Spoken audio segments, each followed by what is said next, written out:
Ay, nako. Ay, nako.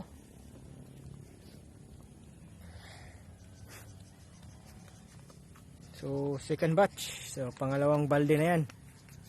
So, tingnan nyo si Papa. Kasi tangkad lang sa baka namin.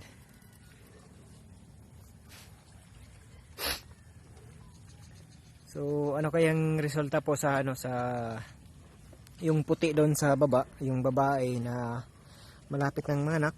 So, excited na talaga kami sa ano sa resulta. So, ito yung lalaki. So, excited na talaga kami. So, yung Holstein, kain lang ng kain dyan.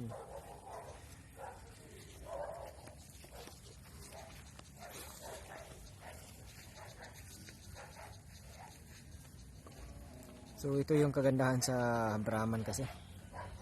Yung may height siya, tapos malapad yung pangangatawan. So, hybrid na hybrid talaga.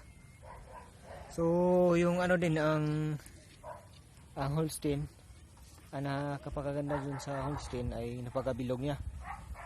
Tapos sa timbangan po, hindi talaga magpalamang yung yung Holstein. So, maganda sa timbangan ang bigat. So, napakasikreto talaga ng ng timbang. So, ganyan po ang Holstein. So, sa Brahman talaga napaka lupit talaga. So, yan talaga ang gusto ko. So, yung yung isa yun, may klaseng Brahman pero kaso nga lang pangit yung inahin niya. So, nagandahan lang ako doon sa sobrang ang takaw pong kumain ng damo. So, kung tubig pag inom, walang-wala siya. Pero sa takawan ng kain, grabe talaga. So, ganyan po ang mga alaga namin dito sa Cebu. So, bakahan. So,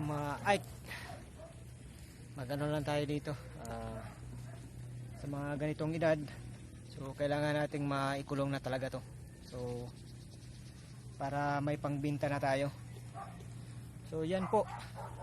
Dito lang po sa natin, video natin. So, lagi na tayo mag-update sa mga alaga natin.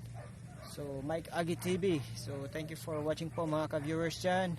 So, supportahan nyo naman kami sa aming channel. Thank you for watching po.